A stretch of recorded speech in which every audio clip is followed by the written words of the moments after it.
Halo guys, selamat bertemu kembali di Akur Channel. Kali ini Mimin akan menceritakan kelanjutan Donghua Nine Sons Martial Guard bagian ke-132.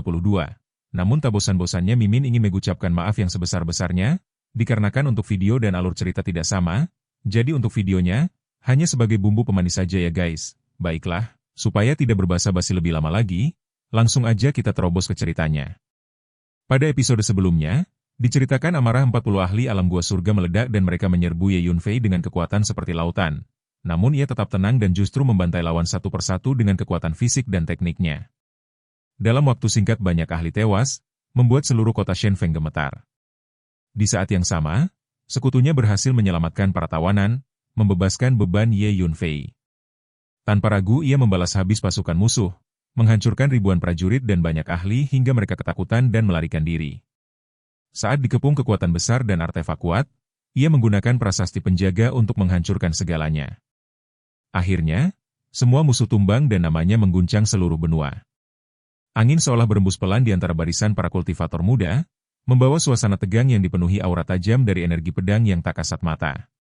Dalam suasana seperti itu, penilaian terhadap kemampuan seseorang terasa begitu jelas, seakan setiap gerakan kecil pun mampu mengungkap kedalaman kekuatan yang tersembunyi.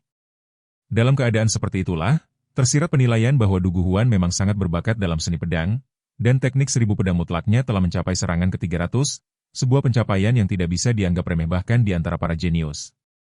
Dengan kekuatan tempurnya saat ini, dia bahkan bisa memberikan perlawanan terhadap seseorang di tahap akhir alam cairan mendalam, sesuatu yang menunjukkan betapa pesat perkembangan yang telah ia capai dalam waktu yang relatif singkat. Tatapan Ye Yunfei pun tanpa sadar tertuju pada sosok Du Guhuan, memperhatikan setiap detail dari aura dan postur yang dipancarkannya. Huan yang kesepian, Wu Heishan, Xiao Hui, Wen Zi, Yuan Dayong, dan yang lainnya sudah menjadi siswa unggulan di Akademi Penjaga, sehingga secara alami mereka juga ikut serta dalam pelatihan formasi pertempuran ini, berdiri sebagai inti kekuatan generasi baru Akademi tersebut. Kelima individu ini telah menjadi sangat kuat, jauh melampaui seniman bela diri lain pada level yang sama, seolah-olah mereka telah melangkah ke tingkat yang berbeda dari para rekan sebayanya. Di dalam hati Ye Yunfei, muncul keyakinan tenang bahwa kelima orang ini pasti akan menjadi master terkenal di benua Tianxuan di masa depan.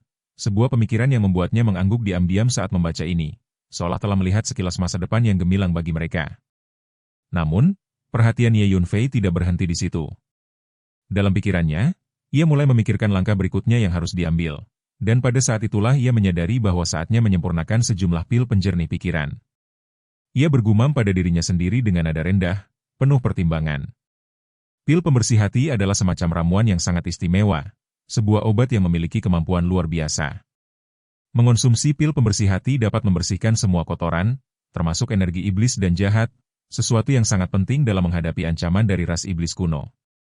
Salah satu alasan mengapa ras iblis kuno umumnya lebih kuat daripada seniman bela diri manusia adalah karena ras iblis kuno dapat melepaskan sejumlah besar energi iblis, yang secara perlahan namun pasti mengikis pikiran seniman bela diri manusia selama pertempuran berlangsung. Dalam setiap bentrokan, para prajurit manusia, dalam proses melawan ras iblis kuno, juga harus mengalokasikan sebagian energi mereka untuk menghadapi energi iblis yang menakutkan itu. Hal ini secara alami mengurangi efektivitas tempur mereka, membuat pertarungan menjadi semakin berat dan melelahkan. Oleh karena itu, Ye Yunfei berencana untuk memurnikan sejumlah pil Kingxin, sebagai langkah antisipasi terhadap bahaya tersebut. Pikirannya kemudian beralih pada dua artefak yang ia miliki. Ia menyadari bahwa kedua artefak magis tingkat tinggi ini, jika dimurnikan menjadi pedang spiritual 5 elemen, pasti akan meningkatkan kekuatan formasi pedang pembantai abadi 5 elemen.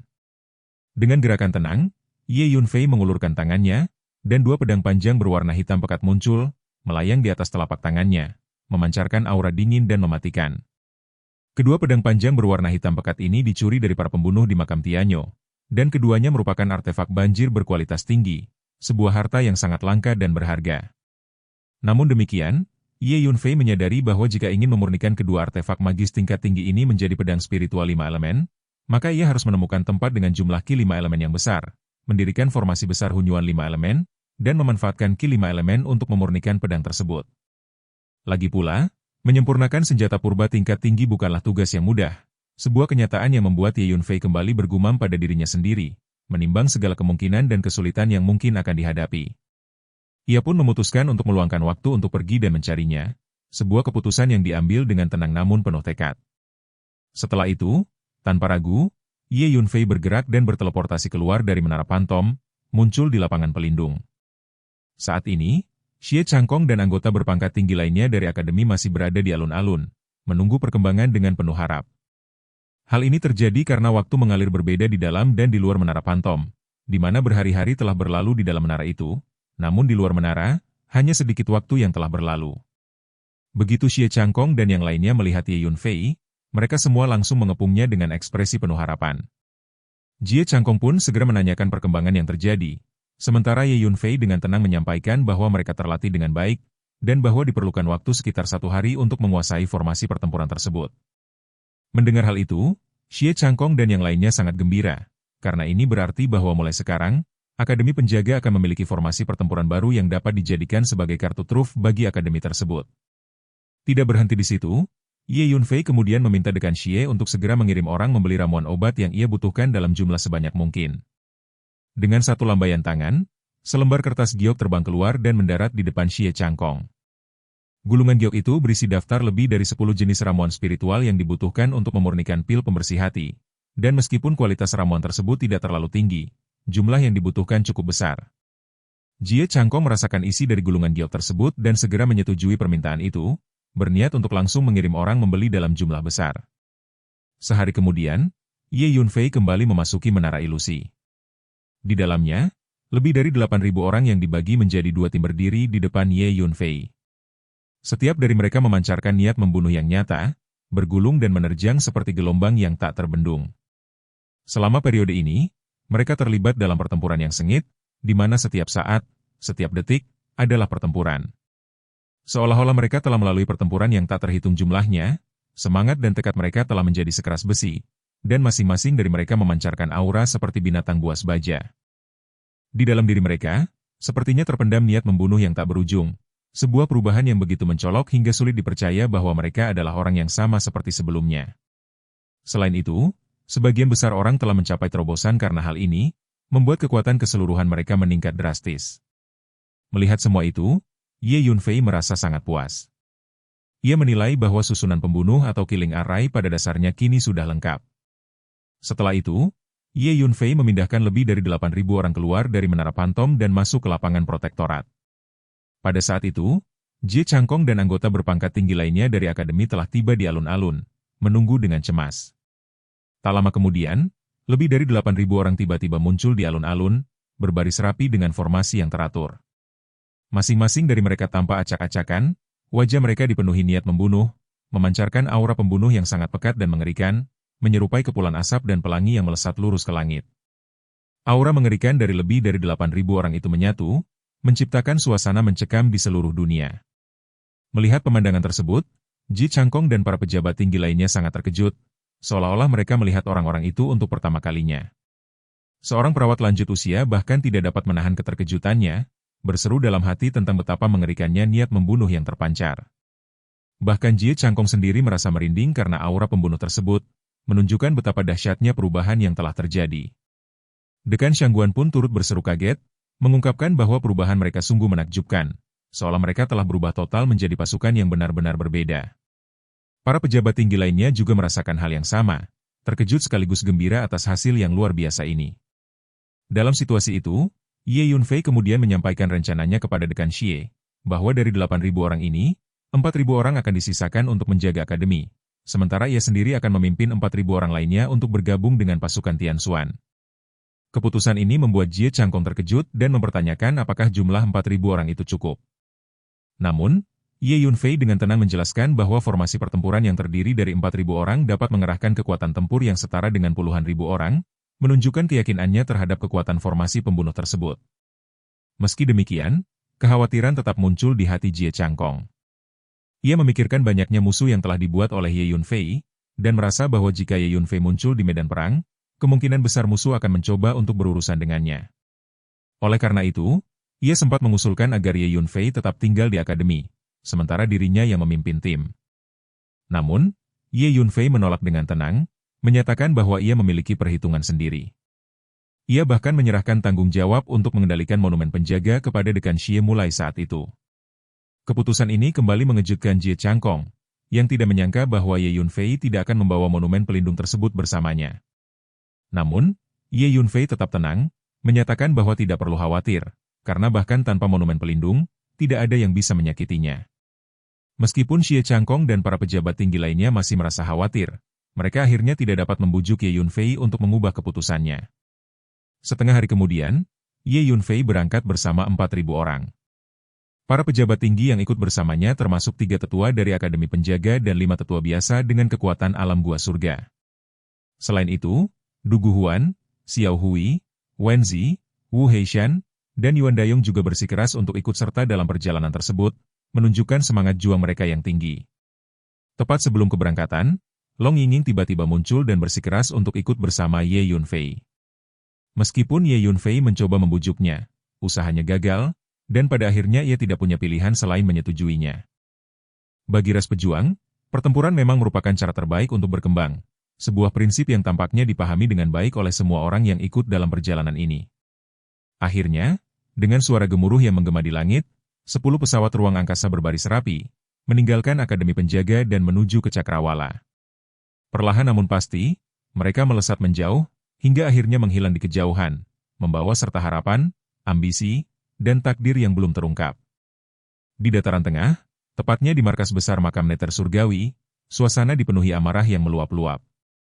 Sang penguasa makam Neter Surgawi tampak sangat marah, meraung dan berteriak dengan wajah muram setelah mengetahui bahwa Ye Yunfei telah membunuh begitu banyak ahli alam gua surga dari pihak mereka serta mencuri 2 artefak magis tingkat tinggi.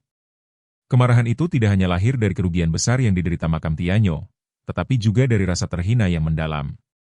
Setelah melampiaskan emosinya, ia memasang ekspresi dingin dan penuh niat membunuh, menegaskan dalam pikirannya bahwa balas dendam ini harus dilakukan dan Ye Yunfei harus mati.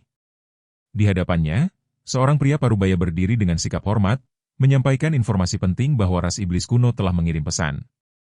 Raja Iblis telah mengeluarkan perintah untuk menangkap Ye Yunfei dengan segala cara, karena menginginkan metode yang dimiliki Ye Yunfei untuk menempa tubuh fisiknya. Ras iblis kuno bahkan secara langsung meminta kerjasama dari makam Neter Surgawi untuk menangani masalah ini. Namun, pria itu juga menjelaskan bahwa Ye Yunfei bukanlah lawan yang mudah, apalagi dengan dukungan dari Akademi Penjaga, sehingga cabang makam Tianyo di benua Tianxuan akan kesulitan jika bertindak sendiri. Setelah mempertimbangkan sejenak, penguasa makam akhirnya memutuskan untuk bekerja sama sepenuhnya dengan ras iblis kuno. Tak lama kemudian, informasi baru kembali datang. Ye Yunfei diketahui telah memimpin orang-orang dari Akademi Penjaga meninggalkan markas besar mereka untuk bergabung dengan tentara Tianxuan. Mendengar hal ini, penguasa makam segera melihat peluang besar dan memerintahkan agar kabar tersebut segera disampaikan kepada ras iblis kuno sebagai kesempatan terbaik untuk menyerang. Pria parubaya itu mengangguk, lalu berbalik dan pergi untuk melaksanakan perintah tersebut. Sementara itu, di langit benua tengah, 10 pesawat ruang angkasa milik Akademi Penjaga melaju dengan kecepatan tinggi. Di dalamnya, suasana tegang namun penuh kesiapan terasa jelas. Seorang tetua tiba-tiba menyampaikan pesan dari penatua He yang menjelaskan bahwa pasukan asing kini ditempatkan di pinggiran Zhongzhou. Pasukan Tianxuan sendiri tersebar di 4 kota utama, yaitu Tiandu, Zhihong, Sanjiang, dan Qingzhou, yang tersusun dalam satu garis untuk saling mendukung dan menahan invasi musuh. Markas besar berada di kota Zhihong, sementara pasukan Akademi Penjaga diarahkan menuju kota Qingzhou terlebih dahulu. Mendengar hal itu, Ye Yunfei dengan tenang menyetujui rencana tersebut. Di saat yang sama, di kota Qingzhou, suasana di rumah besar penguasa kota terasa serius. Sekitar selusin sosok kuat duduk dengan aura tajam, termasuk seorang pendeta Taois dengan 3 helai janggut panjang yang memimpin pembahasan. Mereka mempertanyakan mengapa pasukan dari Akademi Penjaga belum juga tiba, meskipun seharusnya mereka menjadi pihak yang paling bersemangat menghadapi invasi.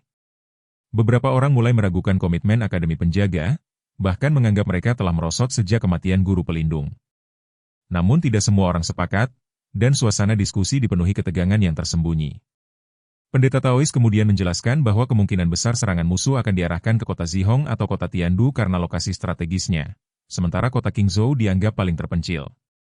Semua orang pun mengangguk, merasa yakin dengan analisis tersebut. Namun keyakinan itu segera runtuh. Tak jauh dari kota Qingzhou, sekitar 10 mil dari sana, awan energi iblis yang mengerikan tiba-tiba muncul, menutupi langit dan menggulung dengan kekuatan yang menyesakkan. Di dalamnya tersembunyi kejahatan tanpa batas, dan setiap gerakannya mengguncang langit dan bumi dengan aura destruktif yang mengerikan. Tawa menyeramkan bergema dari dalam awan itu, penuh keganasan dan haus darah. Dalam sekejap, awan iblis itu tiba di luar kota Qingzhou. Sosok-sosok iblis tinggi dan ganas muncul memenuhi langit, membentuk pasukan besar yang menakutkan. Sebagian besar adalah iblis kuno, namun terdapat pula berbagai ras lain seperti manusia, iblis, binatang buas, dan makhluk khusus lainnya. Mereka bergerak seperti gelombang belalang, mengepung kota dengan kekuatan yang luar biasa. Di barisan depan, muncul sosok iblis kuno setinggi 7 meter, memancarkan tekanan yang setara dengan ahli tingkat ke-7 alam gua surga. Dengan raungan yang mengguncang dunia, ia menuntut manusia di kota Qingzhou untuk menyerah, menjanjikan keselamatan bagi yang patuh dan kematian tanpa ampun bagi yang menolak. Suaranya membawa tekanan luar biasa, seolah mampu meruntuhkan langit dan bumi. Pada saat yang sama, dari kejauhan, 10 pesawat ruang angkasa Akademi Penjaga semakin mendekat. Semua orang di dalamnya mendengar raungan tersebut, dan suasana langsung berubah menjadi tegang. Ye Yunfei berdiri dengan tenang namun tegas, memerintahkan semua orang untuk bersiap menghadapi musuh. Semangat para anggota Akademi Penjaga pun langsung meningkat, dipenuhi tekad untuk bertempur. Di dalam kota Qingzhou, kepanikan menyebar dengan cepat. Para pendekar bela diri yang sebelumnya merasa aman kini diliputi ketakutan. Mereka tidak menyangka bahwa kota yang dianggap paling tidak mungkin diserang justru menjadi target pertama. Kekacauan pun tak terhindarkan, dengan teriakan dan kepanikan memenuhi setiap sudut kota, menandakan bahwa badai besar telah benar-benar tiba. Puluhan sosok tajam menjulang ke langit dari kota Qingzhou, muncul di atas tembok kota dengan aura yang kuat dan menekan, seolah menjadi garis pertahanan terakhir yang tak tergoyahkan. Di barisan terdepan berdiri seorang pendeta Taois dengan 3 helai janggut panjang menjuntai di dadanya dan penampilan yang anggun, sosok yang memancarkan wibawa sekaligus ketenangan di tengah situasi genting. Pendeta Taois itu bernama Cui Tiangwo, seorang ahli veteran terkenal dari alam gua surga di benua Tianshuan, yang telah lama ditempatkan di kota penjaga dan dikenal sebagai asisten yang cakap bagi penguasa kota kuno, serta kini bertanggung jawab penuh atas pasukan benua Tianshuan yang ditempatkan di kota Qingzhou. Di sampingnya, sekitar 50 ahli alam gua surga berdiri berbaris rapi, memancarkan tekanan spiritual yang luas dan dahsyat, menyapu langit dengan kekuatan yang membuat udara terasa berat. Dalam suasana yang mulai dipenuhi kepanikan, Cui Tiangwo segera menenangkan semua orang, menyampaikan dengan suara lantang bahwa tidak perlu panik, karena saat tentara datang mereka akan menghadang, dan saat air datang mereka akan membendungnya. Ia menegaskan bahwa sebagai anggota tentara Tianshuan, mereka ditempatkan di sini untuk melawan pasukan alien, dan kini ketika musuh telah tiba, adalah tugas mereka untuk bertempur dengan gagah berani. Suaranya yang diperkuat energi spiritual bergema ke seluruh kota Qingzhou, menembus setiap sudut kota dan mencoba membangkitkan kembali moral yang sempat goyah. Para pemimpin dari berbagai tingkatan segera bergerak, menyampaikan perintah dan mengatur pasukan mereka dengan cepat. Dalam waktu singkat, gelombang demi gelombang prajurit terbang ke udara, berkumpul membentuk barisan besar yang siap menghadapi pasukan asing. Tak lama kemudian, pasukan Tianshuan yang ditempatkan di kota Qingzhou telah sepenuhnya siap, berdiri berhadapan langsung dengan musuh yang mendekat. Di sisi lain, barisan pasukan alien menampilkan kekuatan yang mengerikan. Iblis kuno setinggi 7 meter di barisan depan memancarkan aura arogan dan mendominasi, memperlihatkan sikap meremehkan terhadap manusia. Ia menyuarakan penghinaan yang dipenuhi kesombongan, menganggap manusia sebagai makhluk lemah yang tak berdaya, bahkan menawarkan kesempatan untuk hidup dengan syarat menjadi budak mereka selamanya. Namun, Cui Tiangwo merespons dengan tegas dan penuh keyakinan, suaranya bergemuruh seperti guntur, mengingatkan bahwa di masa lalu pasukan alien juga pernah menyerang benua Tianshuan namun akhirnya dikalahkan dan dipaksa mundur, serta menegaskan bahwa hasil kali ini tidak akan berbeda. Tawa dingin kembali terdengar dari pihak musuh, diikuti oleh kemunculan sosok-sosok menakutkan yang melesat keluar dari barisan pasukan alien. Satu demi satu, para ahli alam gua surga muncul dan berdiri di samping iblis kuno tersebut. Dalam waktu singkat, lebih dari 110 ahli alam gua surga berbaris rapi, memancarkan niat membunuh yang begitu kuat hingga udara terasa bergetar. Sebagian besar dari mereka berada di tingkat tinggi, bahkan terdapat beberapa yang mencapai tingkat 8, membuat perbedaan kekuatan antara kedua pihak menjadi sangat jelas. Di pihak Tianshuan, hanya sekitar 50 ahli alam gua surga yang berdiri, dan di antara mereka hanya Cui Tiangwo yang mencapai tingkat ke-8. Ketimpangan ini membuat situasi menjadi sangat tidak menguntungkan, baik dari segi jumlah maupun kekuatan. Ditambah lagi, pasukan asing yang jumlahnya lebih besar serta awan iblis yang bergolak di langit menyembunyikan kekuatan yang belum sepenuhnya terungkap, membuat para praktisi bela diri di pihak Tianshuan mulai merasa cemas. Banyak wajah yang pucat, bahkan para pemimpin pun merasakan kegelisahan yang sulit disembunyikan. Musuh dengan jelas menyatakan bahwa mereka telah mempersiapkan segalanya dan berniat menghancurkan kota Qingzhou dalam satu serangan. Mereka kembali menawarkan pilihan menyerah, namun di pihak Tian Xuan, tekad untuk bertarung hingga akhir tidak tergoyahkan. Seorang ahli alam buah surga berteriak dengan marah, menegaskan bahwa di dunia persilatan benua Tian Xuan hanya ada mereka yang mati dalam pertempuran, bukan yang menyerah. Pertempuran pun meletus tanpa penundaan. Pasukan asing bergerak seperti arus deras yang tak terbendung, menyerbu dari segala arah dengan kekuatan yang menghancurkan. Cui Tiangwo menyadari bahwa jumlah pasukan musuh mencapai sekitar 200.000, jauh melampaui pasukan kota Qingzhou yang hanya sekitar 150 hingga 160.000. Dalam sekejap, kedua pasukan bertabrakan, melepaskan aura mengerikan yang seolah menandakan akhir dunia. Korban langsung berjatuhan. Tubuh-tubuh jatuh dari langit seperti hujan, setiap detik nyawa melayang tanpa henti. Para ahli alam buah surga dari pihak alien menyerbu seperti pisau tajam, membuka jalan berdarah di tengah pasukan Tian Xuan dan menimbulkan kehancuran besar. Cui Tiangwo memimpin para ahli Tian Xuan untuk melawan, namun perbedaan kekuatan membuat mereka segera terdesak dan dipaksa mundur. Pasukan Tian Xuan mulai runtuh seperti air surut, terutama karena energi iblis yang melimpah mengacaukan kekuatan mereka, melemahkan para praktisi yang lebih lemah dan menurunkan kemampuan tempur secara drastis. Di saat situasi semakin genting, di kejauhan, Ye Yunfei memimpin lebih dari 4.000 anggota Akademi Penjaga keluar dari pesawat ruang angkasa. Ia menatap medan perang yang dipenuhi teriakan dan darah, lalu bertanya dengan suara lantang apakah mereka takut. Jawaban serempak yang penuh semangat menggema, menunjukkan tekad yang tak tergoyahkan. Dengan cepat, Ye Yunfei memerintahkan semua orang untuk meminum pil pembersih hati, memastikan bahwa mereka tidak akan terpengaruh oleh energi iblis. Setelah itu, ia memimpin mereka maju menuju medan perang. Dengan sebuah raungan dahsyat yang mengguncang langit dan bumi, teknik raungan singa yang ia lepaskan menghentikan sejenak seluruh pergerakan di medan perang, membuat semua pihak terdiam oleh gelombang suara yang menggetarkan. Tanpa ragu, Ye Yunfei menyerbu ke depan, diikuti oleh lebih dari 4.000 anggota Akademi Penjaga yang membentuk formasi pembunuh. Dalam sekejap, niat membunuh yang mengerikan meledak dari tubuh mereka, menyatu menjadi satu kekuatan besar yang membentuk bayangan dewa kematian. Sosok itu mengayunkan dua kapal raksasa, menghancurkan pasukan alien dalam jumlah besar dengan setiap serangan. Formasi tersebut menunjukkan daya hancur yang luar biasa. Pasukan alien jatuh seperti padi yang dipanen, tidak mampu menahan kekuatan yang begitu terorganisir dan mematikan. Para tetua Akademi Penjaga ikut bergabung, sementara Hu Miao dan Huang Xiang muncul untuk membantu, menggunakan kekuatan ilusi dan teknik hantu mereka untuk memperparah kekacauan di pihak musuh. Ye Yunfei sendiri mengerahkan seluruh kekuatannya. 5 pedang spiritual membentuk formasi pedang pembunuh abadi 5 elemen, menyapu medan perang dan memusnahkan musuh tanpa ampun. Bersamaan dengan itu, berbagai teknik kuat dilepaskan, termasuk bola emas raksasa, naga biru, kunpeng, dan taotie yang melahap segala yang dilewati. Setiap serangan membawa kehancuran yang luar biasa, melenyapkan ribuan bahkan jutaan pasukan alien. Kehadiran Akademi Penjaga langsung membalikan keadaan. Pasukan asing yang sebelumnya unggul mulai menderita kerugian besar. Di tengah kekacauan itu, baik pasukan Tian Xuan maupun pasukan alien menatap ke arah Akademi Penjaga dengan mata penuh keterkejutan, menyadari bahwa kekuatan baru yang muncul ini telah mengubah jalannya pertempuran secara drastis. Dalam waktu singkat, jumlah korban di antara pasukan asing mencapai puluhan ribu, sebuah angka yang melonjak drastis dalam waktu yang begitu singkat hingga sulit dipercaya oleh siapapun yang menyaksikannya. Kekuatan penghancur seperti itu sungguh mencengangkan, menyapu medan perang seperti badai yang tak terhentikan, meninggalkan kehancuran dimanapun ia lewat. Di tengah kekacauan itu, seseorang dari pasukan Tian Xuan tiba-tiba meraung dengan penuh semangat, menyadari bahwa pasukan Akademi Penjaga telah tiba dan Ye Yunfei kini berada di medan perang. Nama itu sendiri sudah cukup untuk mengguncang hati banyak orang.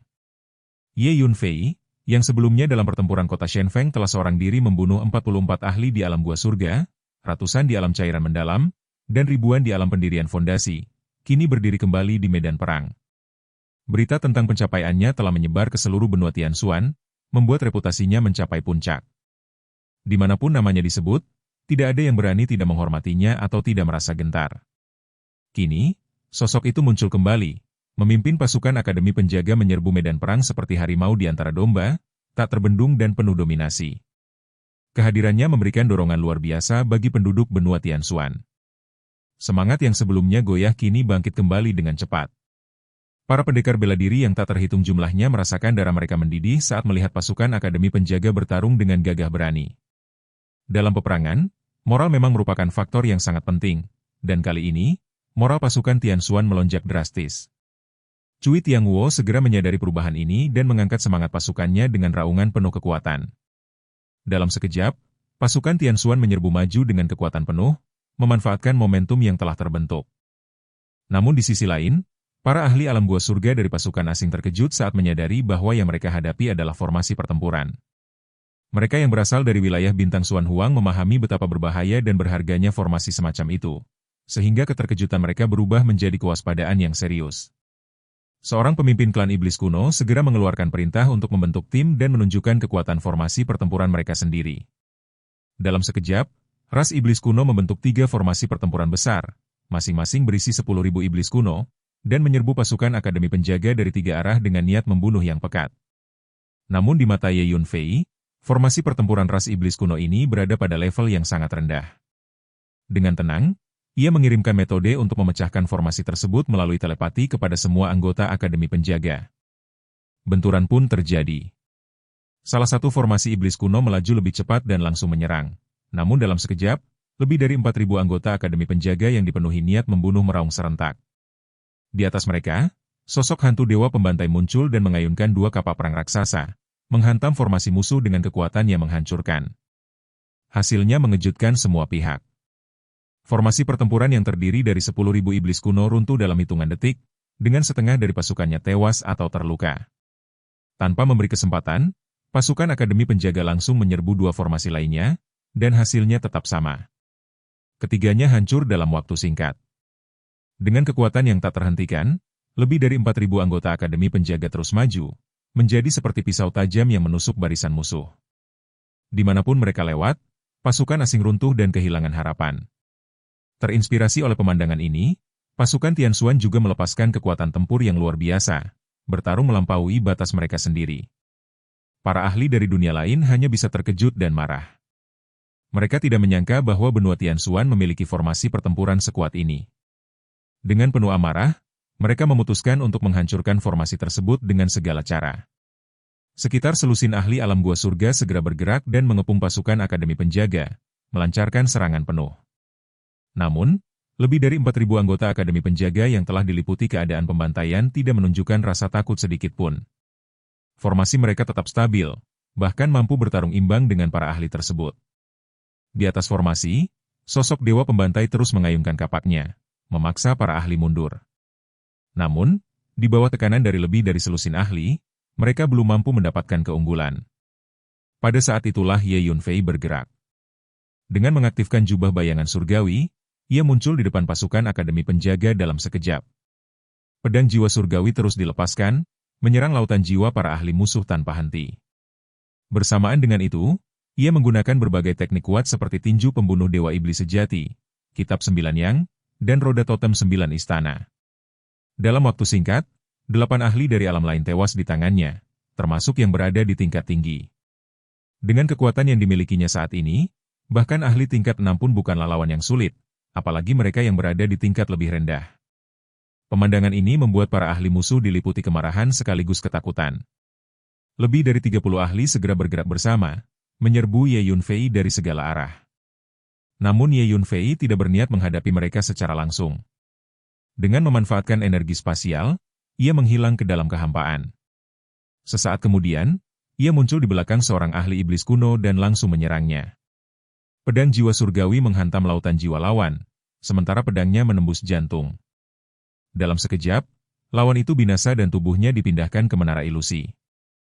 Ia kemudian memanggil Hu Miao dan Huang Xiang untuk membantu mengumpulkan mayat iblis kuno, sementara para ahli musuh terus berusaha mengejarnya. Namun, pergerakan Ye Yunfei terlalu misterius. Ia terus menghilang dan muncul kembali seperti bayangan, menyerang tanpa bisa diprediksi. Dengan bantuan ilusi Hu Miao dan teknik hantu Huang Xiang, serta serangan pedang jiwa surgawi, para ahli iblis kuno tidak mampu melawan. Satu demi satu mereka jatuh, tanpa kesempatan untuk bertahan. Dalam waktu singkat, lebih dari 30 ahli alam lain tewas di tangan Ye Yunfei. Total korban dari pihak mereka kini telah melampaui 40 ahli alam gua surga. Para ahli yang tersisa hanya bisa menatap dengan amarah yang membara, namun di balik itu tersembunyi ketakutan yang mendalam. Seorang iblis kuno raksasa setinggi 8 meter meraung, memerintahkan semua ahli untuk menangkap Ye Yunfei dengan segala cara. Dalam sekejap, Semua ahli dari alam gua surga bergerak bersamaan, mengepungnya dari segala arah.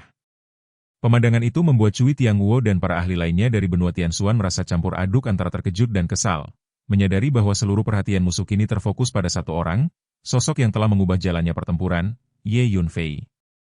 Mereka tadi sedang berjuang untuk bertahan di tengah tekanan yang begitu dahsyat, setiap detik terasa seperti berada di ambang kehancuran. Di antara mereka, Cui Tianguo menjadi sosok yang paling terdesak. Ia dikepung oleh 3 ahli tingkat 8 dari alam gua surga alien. Tekanan dari ketiganya membuatnya mulai terluka. Napasnya menjadi berat, dan gerakannya tidak lagi selincah sebelumnya. Namun, keadaan tiba-tiba berubah. Semua ahli dari alam lain yang sebelumnya menyebar kini justru bergegas menuju satu titik, menuju Ye Yunfei. Perubahan arah serangan itu membuat seluruh medan perang seakan berputar, memusatkan ancaman pada satu orang. Melihat pemandangan tersebut, ketiga tetua penjaga dari Akademi Penjaga bersama 5 tetua biasa tidak dapat menahan keterkejutan mereka. Dengan cepat, mereka mengaktifkan teknik pergerakan masing-masing dan bergegas menuju lokasi Ye Yunfei untuk memberikan bantuan. Di dalam hati mereka, meskipun mengetahui kekuatan Ye Yunfei yang luar biasa, tetap tersimpan kekhawatiran karena jumlah musuh yang mengelilinginya terlalu banyak, bahkan terdapat 3 ahli di tingkat ke-8 alam gua surga. Pada saat yang sama, Cui Tianguo juga menyadari situasi tersebut. Tanpa ragu, ia segera mengangkat suaranya dan memimpin para ahli dari pasukan Tianxuan di alam gua surga untuk bergerak menuju posisi Ye Yunfei. Namun tidak semua orang memiliki niat yang sama. Beberapa ahli dari alam gua surga yang berasal dari 4 kekuatan teratas di Zhongzhou justru sengaja tertinggal, menyimpan harapan agar Ye Yunfei cepat mati, sehingga mereka tidak menunjukkan keinginan untuk membantu. Di tengah gelombang ancaman yang mendekat, Ye Yunfei tetap berdiri tenang. Ia tidak menunjukkan sedikitpun kepanikan. Bahkan suaranya terdengar jelas dan mantap, menyampaikan bahwa mereka tidak perlu mengkhawatirkan dirinya dan lebih baik segera menghabisi musuh di medan perang. Kata-kata itu membawa ketegasan yang tak terbantahkan, seolah ia telah memperhitungkan segalanya. Pada saat berikutnya, Ye Yunfei melepaskan energi spasialnya. Tubuhnya lenyap ke dalam kehampaan, menghilang begitu saja dari pandangan. Para ahli dari alam lain yang melihat hal itu tidak bisa menahan amarah mereka. Mereka meraung dengan frustrasi, menyadari bahwa teknik gerakan yang sama kembali digunakan dan sekali lagi membuat mereka kehilangan jejak target. Melihat kondisi tersebut, ketiga tetua penjaga dan 5 tetua biasa dari Akademi Penjaga terpaksa menghentikan langkah mereka. Cui Tianguo dan yang lainnya juga berhenti, dan pada saat itu mereka akhirnya menyadari bahwa Ye Yunfei sama sekali tidak membutuhkan bantuan mereka.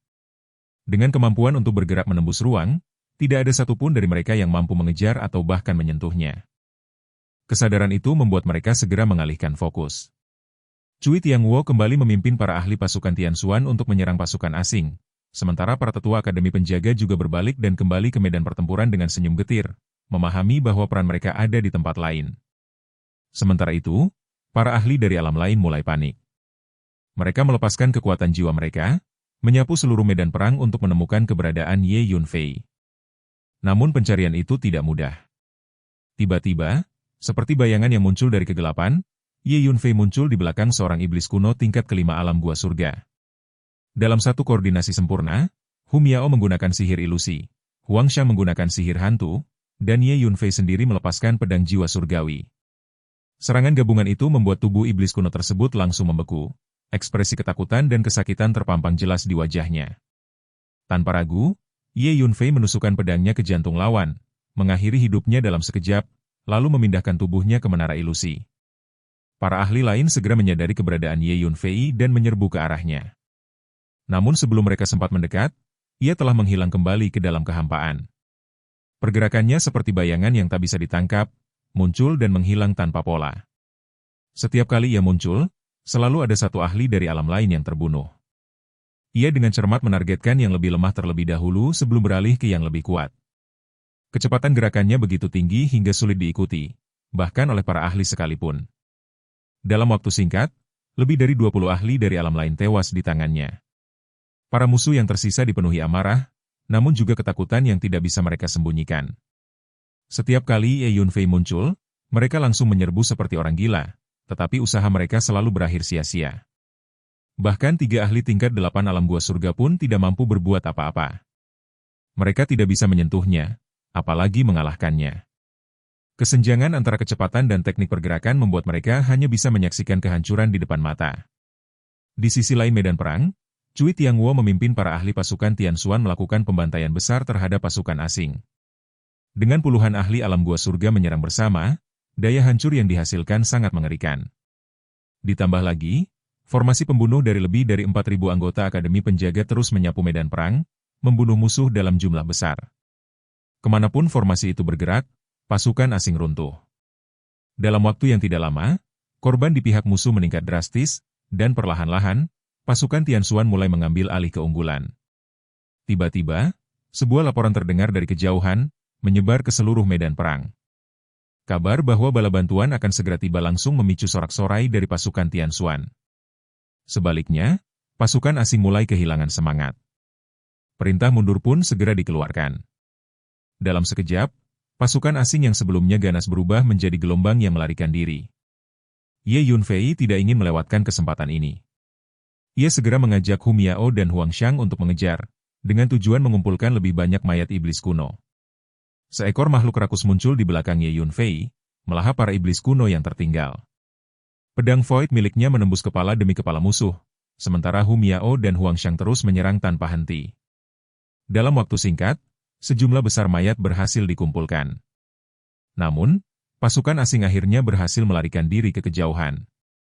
Ye Yunfei kemudian beralih mengumpulkan mayat-mayat yang berserakan di medan perang, bergerak cepat tanpa membuang waktu. Saat itu, kota Qingzhou dipenuhi sorak-sorai kemenangan. Semua mata tertuju pada satu sosok, Ye Yunfei. Semua orang memahami bahwa kunci kemenangan dalam pertempuran ini adalah dirinya. Pada awalnya, pasukan alien unggul dan pasukan Tianxuan terdesak. Kota Qingzhou hampir jatuh. Namun kemunculan Ye Yunfei bersama pasukan Akademi Penjaga mengubah segalanya. Ia seperti dewa perang yang turun dari langit, membawa kekuatan yang membalikkan keadaan. Lebih dari itu, ia seorang diri menarik perhatian semua ahli dari alam lain, memungkinkan pasukan Tianxuan untuk bangkit dan mengambil alih pertempuran. Perannya menjadi pusat dari kemenangan tersebut. Nama Ye Yunfei mulai diteriakan oleh para prajurit, satu demi satu hingga akhirnya menggema di seluruh langit. Ia menjadi pusat perhatian, simbol kekuatan dan harapan. Di kejauhan, pasukan asing yang melarikan diri mendengar teriakan itu. Wajah mereka dipenuhi kesedihan dan kemarahan. Pemimpin mereka, seorang iblis kuno tingkat ke-8 alam gua surga, menggertakkan giginya dengan penuh kebencian. Ia datang dengan ambisi besar untuk menaklukkan kota Qingzhou, namun justru mengalami kekalahan telak. Dan semua itu terjadi karena satu orang, Ye Yunfei. Sorak-sorai kemenangan masih menggema di seluruh kota Qingzhou, suasana dipenuhi kegembiraan dan kelegaan setelah pertempuran sengit yang baru saja berakhir. Di tengah keramaian itu, Cui Tianguo berjalan mendekati Ye Yunfei dengan langkah mantap, wajahnya dipenuhi antusiasme yang sulit disembunyikan. Ia tertawa terbahak-bahak, jelas menunjukkan betapa besar rasa kagumnya terhadap pemuda yang berdiri di hadapannya, yang telah memainkan peran penting dalam kemenangan besar tersebut. Di sekeliling mereka, para ahli di alam gua surga satu persatu maju, mencoba mendekati Ye Yunfei. Tatapan mereka penuh rasa hormat dan kekaguman, seolah sedang menyaksikan sosok yang baru saja menciptakan legenda. Namun, tidak semua orang menunjukkan sikap yang sama. Para ahli dari alam gua surga yang berasal dari 4 kekuatan teratas di Zhongzhou tetap berdiri di kejauhan. Wajah mereka muram, menyimpan ketidaksenangan yang semakin dalam seiring semakin menonjolnya Ye Yunfei. Di tengah pujian yang mengalir, Ye Yunfei merespons dengan tenang, tidak menunjukkan kesombongan sedikit pun. Sikapnya tetap sederhana, seolah apa yang ia lakukan hanyalah bagian dari kewajiban biasa, bukan sesuatu yang luar biasa. Tak lama kemudian, suara gemuruh terdengar dari kejauhan. Kepulan asap dan debu membubung tinggi, menandakan kedatangan pasukan besar. Bala bantuan dari benua Tianxuan akhirnya tiba, dipimpin oleh 2 pria lanjut usia yang memancarkan aura kuat, keduanya berada di tingkat ke-8 alam gua surga. Kedatangan mereka disertai kebingungan. Mereka mengharapkan pertempuran sengit, namun yang mereka temukan justru sorak-sorai kemenangan. Salah satu dari mereka bertanya-tanya, mencoba memahami apa yang telah terjadi, sementara yang lain bahkan bercanda dengan nada penuh keheranan, mengira Cui Tianguo yang memimpin pasukan berhasil mengalahkan musuh yang begitu besar jumlahnya. Namun Cui Tianguo segera meluruskan kesalahpahaman itu. Ia dengan jelas menunjuk ke arah Ye Yunfei, menyatakan bahwa kemenangan tersebut bukanlah hasil usahanya, melainkan karena Ye Yunfei. Kedua pria tua itu pun akhirnya memperhatikan sosok yang berdiri di sampingnya, dan keterkejutan langsung terpancar di wajah mereka. Setelah mengetahui seluruh kejadian di medan perang, mereka tidak dapat menahan diri untuk memuji Ye Yunfei. Di mata mereka, pemuda itu benar-benar seperti naga di antara manusia, sosok luar biasa yang mampu menjadi pilar kekuatan bagi kota Qingzhou. Dalam suasana tersebut, Cui Tianguo mengajukan usulan yang cukup mengejutkan. Ia berniat menjadikan Ye Yunfei sebagai wakil komandan kota Qingzhou, sebuah posisi penting yang akan membuatnya turut bertanggung jawab dalam menjaga kota tersebut. Namun, usulan itu langsung mendapat penolakan. Seorang pria tua berjubah hijau melangkah maju, menyuarakan keberatan dengan nada tegas. Ia menekankan bahwa posisi wakil komandan bukanlah jabatan yang bisa diberikan sembarangan, apalagi kepada seorang yang masih muda seperti Ye Yunfei, meskipun telah menunjukkan kontribusi besar. Penolakan itu segera diikuti oleh beberapa orang lain. Seorang tetua dari klan Xiao menyatakan pendapat serupa, disusul oleh tetua dari sekte Angin Ilahi dan sekte Tianyan. Mereka semua menolak usulan tersebut, menyarankan agar keputusan itu diserahkan kepada markas besar tentara Tianxuan. Situasi pun menjadi canggung. Cui Tianguo tampak ragu, menyadari bahwa jika ia memaksakan kehendak, ia berisiko menyinggung 4 kekuatan teratas di Zhongzhou. Sementara itu, yang lain juga memilih diam, tidak berani membela Ye Yunfei secara terbuka. Namun, dari pihak Akademi Penjaga, kemarahan mulai muncul.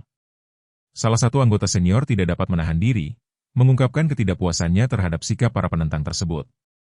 Ia menegaskan bahwa tanpa Ye Yunfei, kota Qingzhou mungkin sudah jatuh, dan mempertanyakan alasan mengapa Ye Yunfei tidak layak menduduki posisi tersebut. Perdebatan pun memanas, dengan pihak lawan merespons dengan nada mengejek, meremehkan status Ye Yunfei sebagai wakil dekan Akademi Penjaga. Ketegangan di antara kedua belah pihak semakin terasa, hingga akhirnya Ye Yunfei sendiri angkat bicara. Ia menyampaikan dengan tenang bahwa ia datang ke medan perang bukan untuk memperebutkan kekuasaan atau keuntungan, melainkan untuk membunuh musuh. Ia tidak tertarik dengan posisi wakil komandan, sebuah pernyataan yang langsung meredam sebagian ketegangan. Namun, sikap itu justru memancing ejekan dari tetua keluarga Feng Yun. Mendengar hal tersebut, tatapan Ye Yunfei menjadi dingin. Ia menatap langsung ke arah tetua tersebut, dan suasana di sekitarnya seketika berubah menjadi tegang. Dengan suara yang tenang namun mengandung tekanan yang kuat, Ye Yunfei menyampaikan bahwa ia hanya mengikuti kehendak hatinya dalam bertindak. Ia memperingatkan agar tidak ada yang mencoba memprovokasinya, karena jika ia ingin membunuh seseorang, lokasi bukanlah hal yang penting. Kata-kata itu membuat tetua keluarga Feng Yun terdiam. Meskipun ia mencoba mempertahankan sikap, ketakutan jelas terlihat di matanya. Rekam jejak Ye Yunfei yang telah membunuh lebih dari 100 ahli alam gua surga menjadi bayangan yang tidak bisa diabaikan. Setelah menyampaikan peringatannya, Ye Yunfei tidak lagi memperpanjang masalah. Ia langsung memimpin anggota Akademi Penjaga menuju sebuah area terbuka di kota Qingzhou untuk beristirahat. Sementara itu, tetua keluarga Feng Yun hanya bisa menatap punggungnya dengan penuh kebencian, tanpa berani berkata apapun. Tak lama kemudian, laporan mengenai kondisi pasukan Akademi Penjaga disampaikan. Dalam pertempuran tersebut, mereka kehilangan 20 orang dan lebih dari 200 lainnya terluka. Mendengar hal itu, Ye Yunfei segera bertindak, mengeluarkan ratusan botol giok berisi pil penyembuh dan pemulih energi, lalu membagikannya kepada semua anggota. Dengan persiapan yang matang, proses pemulihan berlangsung cepat. Para anggota Akademi Penjaga mulai kembali pulih, siap menghadapi pertempuran berikutnya. Di dalam menara ilusi, Hu Miao dan Huang Xiang menghitung hasil pertempuran. Mereka menemukan bahwa sekitar 20.000 mayat iblis kuno telah dikumpulkan, termasuk 28 dari tingkat alam gua surga. Namun bagi Ye Yunfei, jumlah itu masih belum memuaskan. Ia teringat hasil sebelumnya di kota Tiga Daun di Xinjiang Selatan, di mana ia berhasil mengumpulkan lebih dari 30.000 mayat iblis kuno. Targetnya jauh lebih besar, mencapai 200.000, untuk mengembangkan teknik penguatan tubuh penggabungan darah iblis surgawi tingkat ke-7. Pemikiran itu membuatnya merasakan urgensi yang semakin kuat. Ia memahami bahwa dengan konflik yang ada, serta ancaman dari 4 kekuatan besar dan pasukan asing, kekuatan adalah satu-satunya jaminan untuk bertahan hidup. Tak lama kemudian, kemenangan di kota Qingzhou menyebar ke seluruh benua Tianxuan.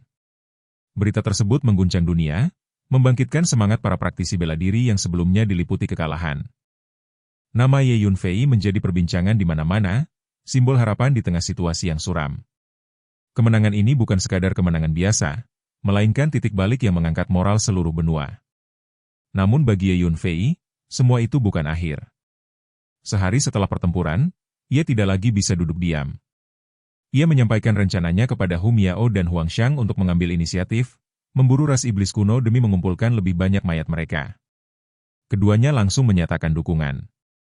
Setelah memberikan instruksi kepada para tetua, Ye Yunfei diam-diam meninggalkan kota Qingzhou, bergerak menuju wilayah tempat pasukan asing berkumpul, memulai langkah berikutnya dalam perjalanan yang penuh bahaya. Kota Tianxiu berdiri di pinggiran Zhongzhou, sebuah lokasi yang secara geografis sangat penting, seolah menjadi gerbang yang menentukan nasib wilayah tersebut. Namun kini, kota itu tidak lagi berada di tangan benua Tianxuan.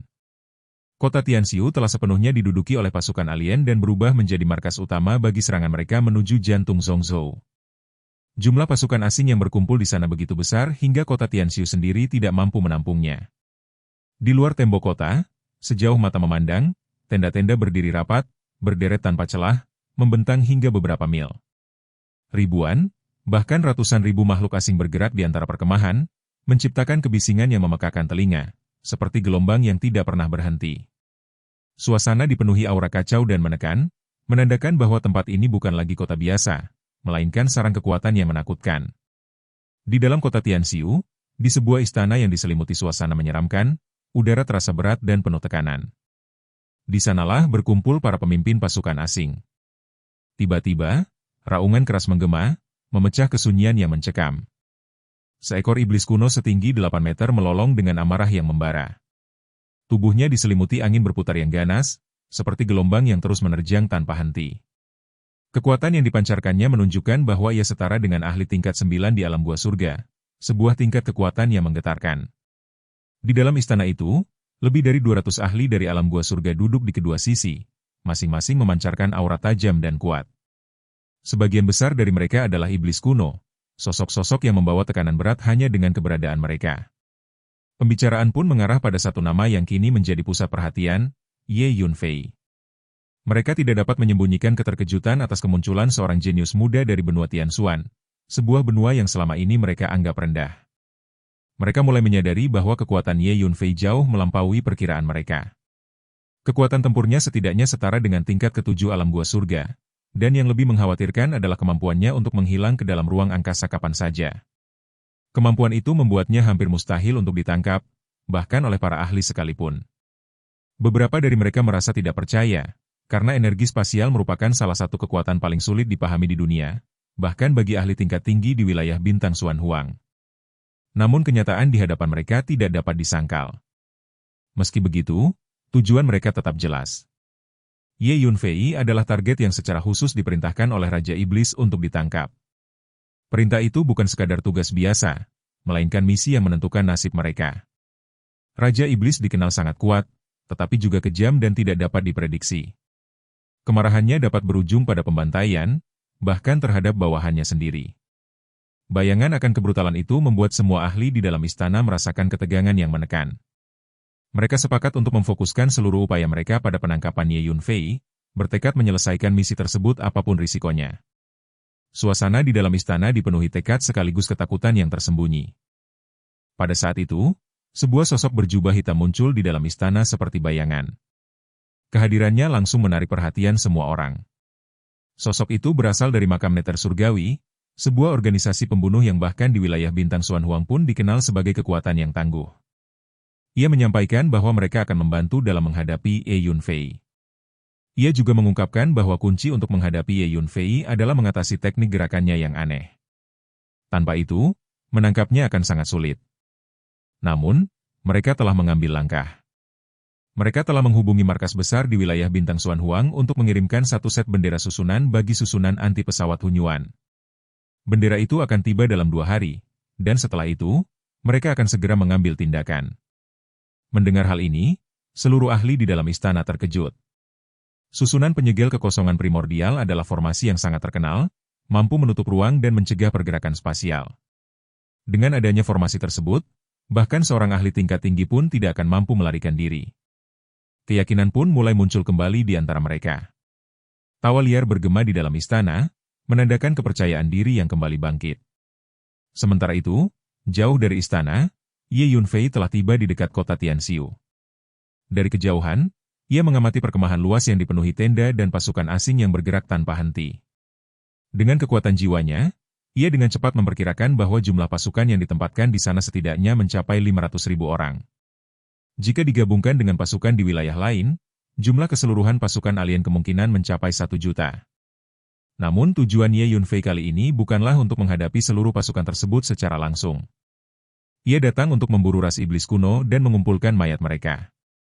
Dengan cepat, ia mengunci target pada sebuah perkemahan yang diselimuti kabut menyeramkan, tempat berkumpulnya para iblis kuno. Dalam sekejap, tubuhnya menghilang ke dalam ruang.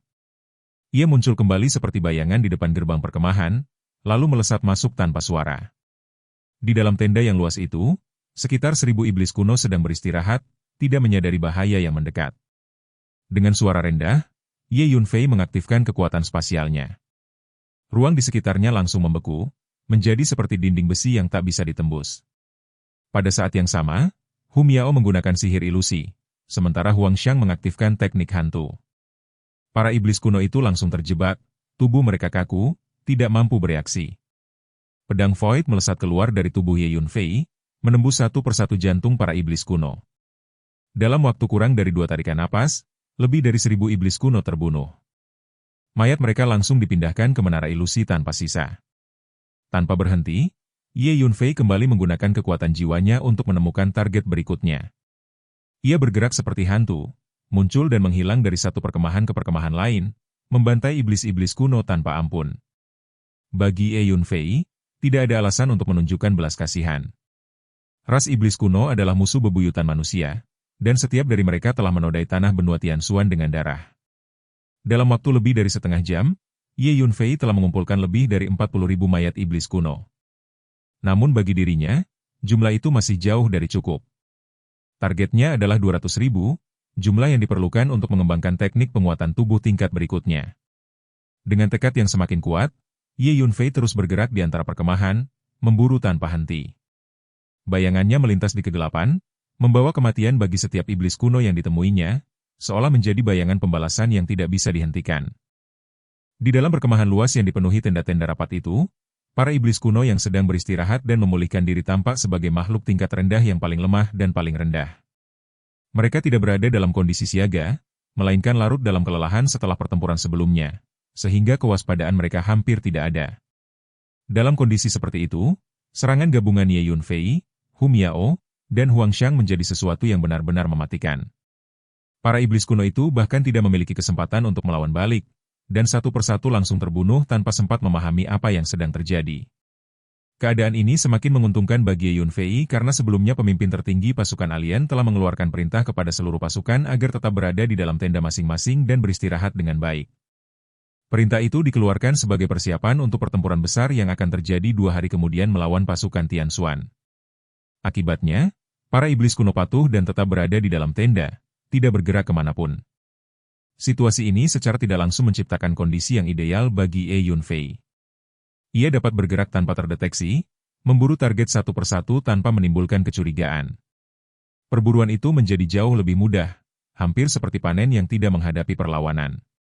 Seiring berjalannya waktu, jumlah iblis kuno yang dibunuh semakin bertambah. Waktu berlalu tanpa henti, dan dalam 1 hari penuh, Ye Yunfei telah berhasil mengumpulkan hampir 150.000 mayat iblis kuno. Angka itu sangat besar, bahkan untuk ukuran pertempuran berskala besar sekalipun. Namun, pada saat itu, akhirnya ada sesuatu yang berubah. Seorang ahli dari ras iblis kuno secara tiba-tiba merasakan bahwa ada sesuatu yang tidak beres. Tanpa peringatan, ia memutuskan untuk memeriksa kondisi kamp militer. Ia memasuki salah satu tenda, tetapi yang ditemukannya membuatnya terkejut. Tenda itu kosong, tidak ada satupun iblis di dalamnya. Hanya darah iblis yang berserakan di tanah, menciptakan pemandangan yang mengerikan. Kecurigaan segera berubah menjadi kegelisahan. Ahli iblis kuno itu meraung, suaranya menggema penuh kemarahan dan keterkejutan.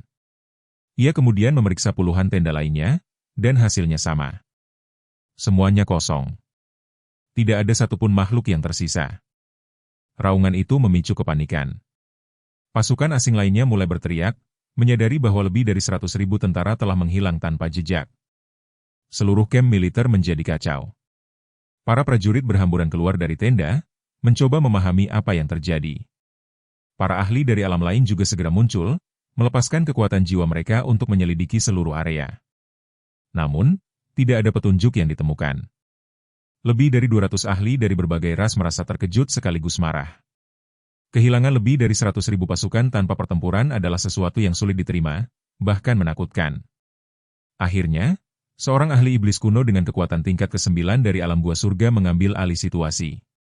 Ia memerintahkan agar semua pasukan tidak lagi tinggal di dalam tenda, melainkan berkumpul di ruang terbuka untuk beristirahat bersama.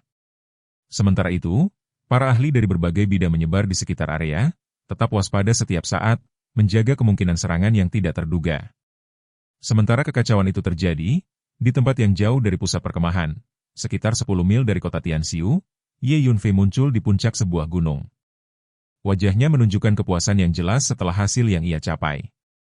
Dengan perhitungan yang tenang, ia menyadari bahwa jumlah mayat iblis kuno yang telah ia kumpulkan kini telah mencapai 200.000. Jumlah tersebut merupakan gabungan dari hasil sebelumnya di kota Sanye di Xinjiang Selatan, di mana ia mengumpulkan lebih dari 30.000 mayat, ditambah lebih dari 20.000 dari kota Qingzhou, serta 150.000 yang baru saja ia kumpulkan di sini. Semua itu membuat targetnya akhirnya tercapai. Dengan hasil tersebut, Ye Yunfei menyadari bahwa kini ia dapat mulai mengolah teknik penguatan tubuh penggabungan darah iblis surgawi tingkat ke-7. Lebih dari itu, ia juga berniat mengembangkan kemampuan supranatural fisik, sebuah kemampuan yang memungkinkan tubuhnya tumbuh hingga puluhan kaki. Dalam pemikirannya, ia memahami bahwa dengan melatih tubuh hingga tingkat tertentu, seseorang dapat memperoleh kemampuan luar biasa. Bahkan dalam legenda, terdapat ahli yang mampu tumbuh hingga jutaan kaki, menjadi raksasa yang mampu menjelajahi kosmos, bahkan menghancurkan bintang dengan satu pukulan. Pemikiran itu membuat tekad Ye Yunfei semakin kuat. Tanpa ragu, ia segera mencari tempat yang cocok untuk berkultivasi. Sosoknya menghilang dari puncak gunung, bergerak dengan kecepatan tinggi hingga akhirnya berhenti di atas sebuah pegunungan tandus yang jarang dihuni manusia. Ia menemukan sebuah gua terpencil dan masuk ke dalamnya, memastikan tempat itu cukup aman. Hu Miao dan Huang Xiang kemudian berjaga di luar gua, siap melindungi Ye Yunfei dari gangguan apapun. Dengan kekuatan mereka, makhluk tingkat rendah di daerah itu bukanlah ancaman. Di dalam gua, Ye Yunfei memasuki menara ilusi dan mulai memurnikan garis keturunan ras iblis kuno. Meskipun sebagian besar iblis yang ia bunuh adalah yang lemah, esensi darah mereka tetap memiliki kualitas yang tinggi, bahkan melampaui manusia dan sebagian besar binatang iblis. Dengan jumlah mencapai 200.000, energi yang terkandung di dalamnya sangatlah luar biasa. Selama lebih dari 10 hari di dalam menara ilusi, Ye Yunfei memurnikan semua esensi darah tersebut. Setelah itu, ia menuangkannya ke dalam sebuah kuali besi besar, menciptakan lautan energi merah darah yang mengerikan. Tanpa ragu, ia melompat ke dalam kuali dan mulai mengaktifkan teknik kultivasinya. Suara gemuruh memenuhi ruang, dan cahaya merah darah menyembur keluar seperti lautan yang bergolak. Energi yang dilepaskan begitu besar hingga seolah mampu menelan segalanya. Sementara itu, di kota Tianxiu, situasi juga mengalami perubahan. Sebuah pesawat ruang angkasa gelap muncul di langit, membawa 100 ahli berjubah hitam dari alam gua surga, termasuk 5 ahli tingkat ke-9. Mereka adalah pasukan dari makam neter surgawi yang baru tiba dari wilayah bintang Xuan Huang. Kedatangan mereka disambut oleh para ahli asing dengan penuh antusiasme. Pemimpin pasukan di kota Tianxiu, seorang iblis kuno tingkat ke-9, menyambut mereka dan berbicara dengan penuh harapan. Pertemuan itu segera mengarah pada rencana untuk menangkap Ye Yunfei. Mereka telah membawa susunan anti pesawat Hunyuan, sebuah formasi yang mampu menutup ruang dan mencegah pergerakan spasial. Dengan adanya formasi tersebut, mereka yakin bahwa Ye Yunfei tidak akan bisa melarikan diri lagi. Dengan penuh keyakinan, mereka segera mengeluarkan perintah untuk bergerak menuju kota Qingzhou. Pasukan besar yang terdiri dari lebih dari 300 ahli alam gua surga pun mulai bergerak, membawa niat untuk menangkap Ye Yunfei dan mengakhiri ancaman yang selama ini mengguncang mereka. Dan, adegan ini pun mengakhiri pertemuan kita kali ini. Terima kasih kepada semua yang telah menyimak dari awal sampai akhir video ini. Dan juga Mimin ingin mengucapkan terima kasih yang sebesar-besarnya kepada semua yang sudah subscribe Akur Channel. Semoga semuanya dimudahkan rezekinya, dan dilancarkan segala urusannya, juga disehatkan selalu setiap saat, dan terhindar dari segala penyakit. Amin.